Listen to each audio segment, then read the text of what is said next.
பிராண அமைதி,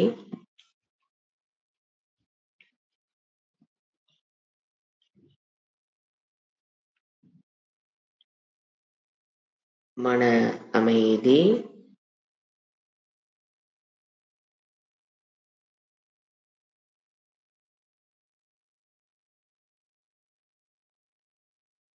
புத்தியின் அமைதி,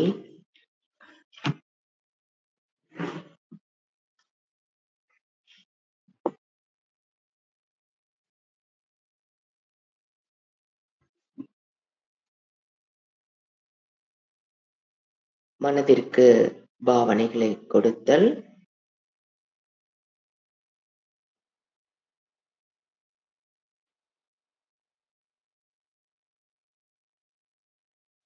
அக்செப்டன்ஸ் ஏற்றுக்கொள்தல்,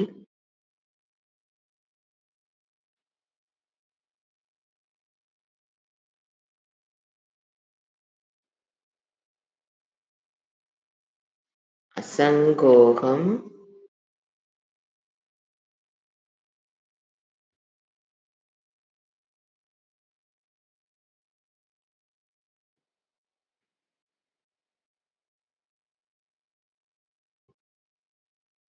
சாந்தோகம்.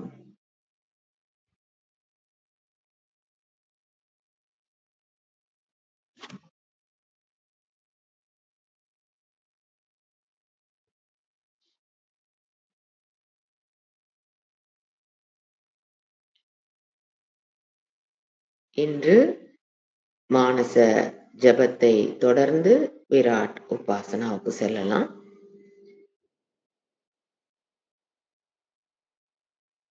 ஓம் நம சிவாய.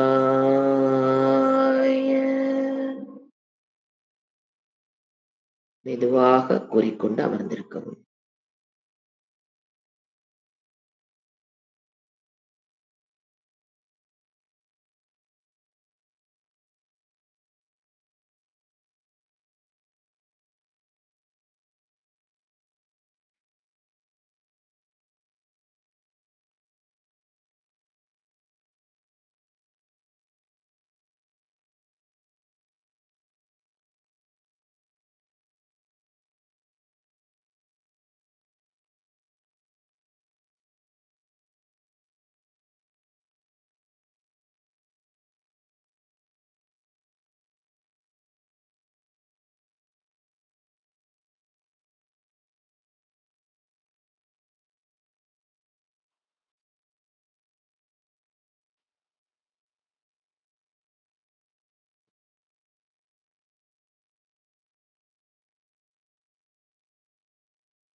அடுத்து விராட் உபாசனா.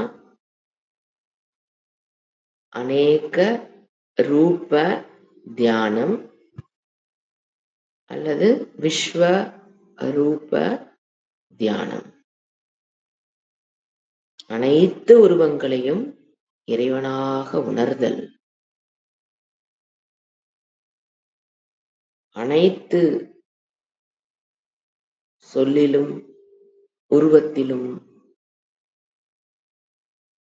இறைவனை உணர இறைவனை பற்றிய அறிவு தேவை. ஈஸ்வரனுடைய ஞானத்தை பெற்றதற்கு பிறகுதான் ஈஸ்வரனை தர்சனம், அதாவது இறை காட்சிக்கு அது காரணம். அப்போ ஈஸ்வரனை பற்றிய அறிவு வகுப்புகளில் இறைவன் சொன்ன விஷயங்களை, கேட்டதை மீண்டும் மீண்டும் சிந்தித்து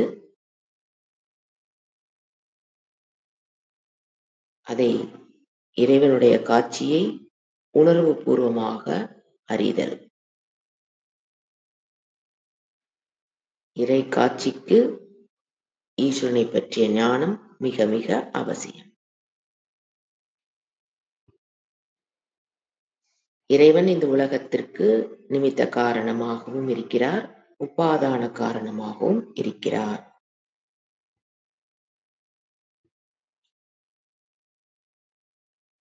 காரணம் என்று சொல்லும்போது உலகம் என்பது காரியம். அப்பொழுது காரண காரியத்திற்குள்ள சம்பந்தத்தை சிந்தித்து அமர்ந்திருத்தல். காரணத்தில் எது இருக்கிறதோ களிமண்ணில் அதுதான் பானையில் இருக்கும். அந்த காரணம் காரியம் முழுவதும் வியாபகம். மண் பானை முழுவதும் வியாபகம். காரணம் தனக்கென்று இருப்புடையது, காரியம் தனக்கென்று இருப்பு இல்லாதது. தன் இருப்புக்கு இந்த காரணத்தை அது சார்ந்திருக்கிறது. இந்த 3 கருத்துக்களையும் இறைவனை காரணமாக, ஈஸ்வரர் தத்துவத்தை காரணமாக, இந்த படைக்கப்பட்ட உலகம் காரியமாகவும் கொண்டு இந்த தத்துவத்தை மீண்டும் மீண்டும் உலக பொருள்களுக்குள் கொண்டு வருதல் விராட் உபாசனா.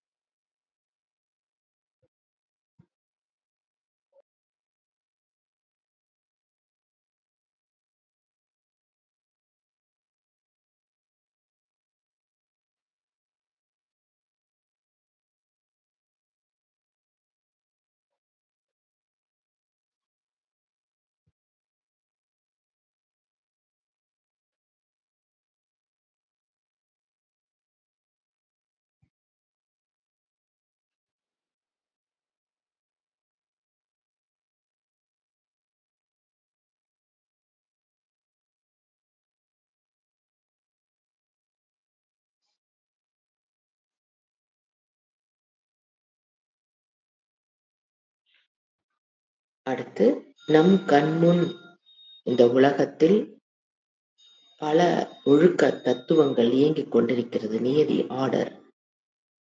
இவ்வாறு ஒழுக்கத்துடன் பூமி, சூரியன், சந்திரன், நீர் தத்துவம்,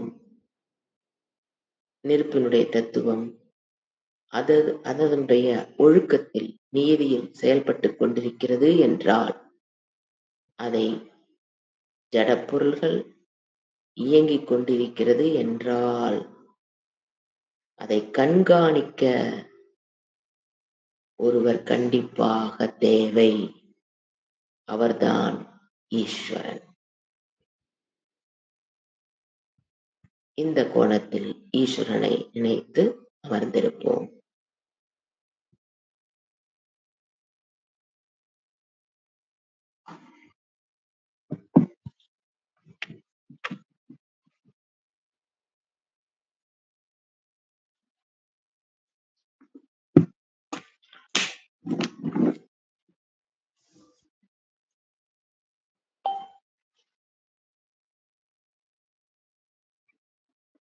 ஓம் சாந்தி சாந்தி சாந்திஹ. ஹரிஹி ஓம் ஸ்ரீ குருப்யோ நமஹ. ஹரிஹி ஓம். கைகளை உரசி கண்களை வைத்து கண்களை மெதுவாக